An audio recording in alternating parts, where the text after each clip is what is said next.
यह घटना मेरे कॉलेज टाइम की है। मैंने नॉर्थवुड यूनिवर्सिटी में 2021 से 2023 के बीच पढ़ाई की थी। यह जगह नाइट लाइफ के लिए ज्यादा फेमस नहीं थी, इसीलिए हम में से बहुत सारे स्टूडेंट्स देर रात तक कैंपस पर ही रुकते थे, खासकर लाइब्रेरी में या उन एकेडमिक बिल्डिंग्स में जो हर समय खुली रहती थी। वैसे मैं देर रात तक बाहर रुकने वाला लड़का नहीं हूँ, लेकिन तब मेरे पास कोई चॉइस नहीं थी। मैं एक एडवांस्ड कंप्यूटिंग क्लास ले रहा था और हमारे प्रोफेसर बहुत मासिव असाइनमेंट्स देने के लिए जाने जाते थे।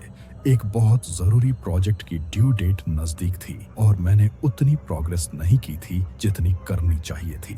मेरा लैपटॉप कुछ दिनों से खराब चल रहा था, इसीलिए मैंने टेक्नोलॉजी ब्लॉक के कंप्यूटर का इस्तेमाल करने का फैसला किया। यह बिल्डिंग बाकी कैंपस से थोड़ी आइसोलेटेड थी। यह 3 मंजिला थी और काफी पुरानी लगती थी। रात में यहाँ हमेशा एक अजीब सी खामोशी रहती थी। सेकंड फ्लोर की कंप्यूटर लैब आमतौर पर रात 9 बजे तक खाली हो जाती थी, इसीलिए मुझे लगा कि फोकस करने के लिए यह सबसे अच्छी जगह होगी। उस रात मैं लगभग 10:30 बजे वहाँ पहुंचा। कैंपस पहले से ही पूरी तरह शांत था और जब मैं बिल्डिंग के अंदर गया तो मैंने महसूस किया कि वहाँ बाहर से ज्यादा ठंड थी। मैंने अपना स्टूडेंट आईडी स्वाइप किया, बीप की आवाज आई और दरवाजा अनलॉक हो गया। पूरी जगह में क्लीनिंग केमिकल्स की बहुत तेज स्मेल आ रही थी, जिसका मतलब था कि क्लीनिंग स्टाफ अपना काम करके जा चुके होंगे। मैं सीधे कंप्यूटर लैब में गया, एक कंप्यूटर बूटअप किया और काम शुरू कर दिया। कुछ देर के लिए सब ठीक था। कंप्यूटर की धीमी हमिंग और मेरे कीबोर्ड की टैपिंग ही खामोशी को भर रही थी। मैं बार बार स्क्रीन के कोने में क्लॉक देख रहा था, खुद को याद दिला रहा था कि मुझे 1 बजने से पहले निकलना है, पर लगभग 11:45 बजे कुछ अजीब हुआ। मैं कुछ कोड रिव्यू कर रहा था जब मैंने हॉलवे में कहीं दरवाजा जोर से बंद होने की आवाज सुनी। फ्रंट एंट्रेंस की नहीं थी, ये बिल्डिंग के अंदर से कहीं से आई थी। पहले तो मैंने इसे इग्नोर कर दिया, हो सकता है यह एयर सिस्टम हो या सफाई कर्मचारी, पर फिर मुझे याद आया कि सफाई कर्मचारी तो पहले ही आकर जा चुके होंगे। मैंने काम जारी रखा, लेकिन फिर कदमों की आवाज आई, धीमे भारी भारी कदमों की आवाज जो लैब के बाहर हॉल में गूंज रही थी। आवाज न तो जल्दी में थी और न ही हल्की। जो कोई भी था वह ऐसे चल रहा था जैसे वह चाहता हो कि उसे सुना जाए। मैं अपनी कुर्सी पर फ्रीज हो गया और कंप्यूटर स्क्रीन को घूर रहा था, सिर्फ ये उम्मीद करते हुए कि वो जो कोई भी है बस गुजर जाए। पर इसके बजाय कदम लैब के दरवाजे के ठीक बाहर रुक गए। अगर मैं पीछे झुकता तो मैं दरवाजे के छोटे से विंडो से देख सकता था, पर मुझ में देखने की हिम्मत नहीं थी। मैं वहीं बैठा रहा, अपनी सांस रोके हुए। करीब 10 सेकंड बाद मैंने डोर हैंडल हिलने की आवाज सुनी। ये ऐसा नहीं था जैसे कोई आराम से चेक कर रहा हो, बल्कि ऐसा लग रहा था जैसे कोई जानबूझकर मुझे डराने की कोशिश कर रहा हो। मेरा दिल तेजी से धड़कने लगा। लैब के दरवाजे एक निश्चित समय के बाद ऑटोमेटिकली लॉक हो जाते थे, इसीलिए मुझे पता था कि वे अंदर नहीं आ सकते। पर जिस तरह से वे हैंडल को हिला रहे थे, उससे मुझे बहुत डर महसूस हो रहा था। लगभग 30 सेकंड तक ऐसा ही चलता रहा, फिर आवाज बंद हो गई। कदमों की आवाज फिर से शुरू हुई,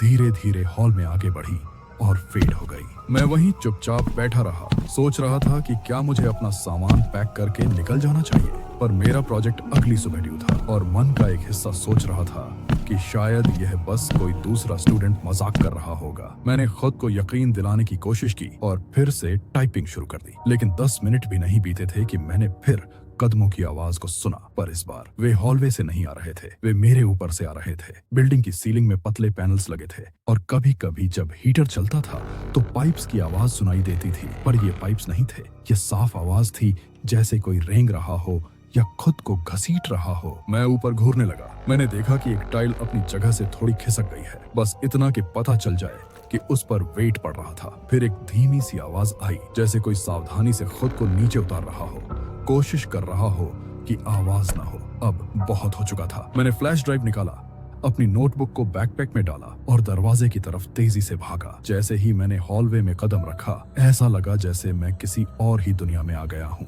हॉल में लाइट्स की हल्की रोशनी थी और मुझे सिर्फ मेरे स्नीकर्स की टाइल्स पर रगड़ की आवाज सुनाई दे रही थी। मैं तेज चला, मगर भागने की कोशिश नहीं की। मैं सीढ़ियों तक पहुंचा, दरवाजा जोर से खोलकर नीचे उतरना शुरू कर दिया। तभी मैंने ऊपर देखकर गलती कर दी। मेरे ऊपर वाली लैंडिंग पर बस एक फ्लोर ऊपर एक आदमी खड़ा था। वो ना तो स्टूडेंट था और ना ही प्रोफेसर। वो आउट ऑफ प्लेस लग रहा था। उसके कपड़े ढीले और फटे हुए थे। उसका चेहरा आधा शैडो में था, पर मैं देख सकता था कि उसका मुंह खुला था, जैसे वह बहुत वाइड ग्रिन के साथ हंस रहा हो। वह हिला नहीं, वह बस वहीं खड़ा रहा और मुझे घूर रहा था।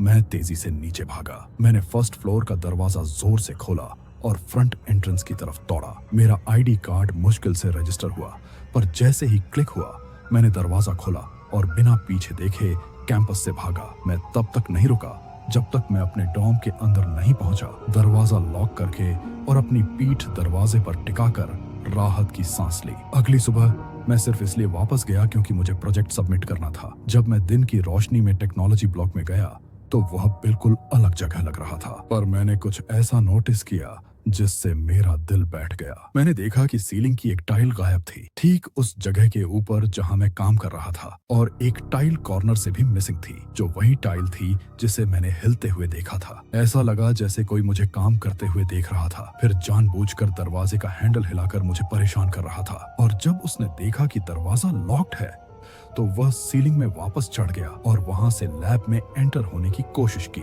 मैं ये सोचकर डर से कांपने लगा कि अगर मेरे भागने से पहले वह लैब में एंटर हो जाता तो मेरा क्या होता। मैंने डिसाइड कर लिया कि मैं एक नया लैपटॉप खरीदूंगा और फ्यूचर में अपने असाइनमेंट्स अपने रूम में बैठकर ही पूरे करूंगा।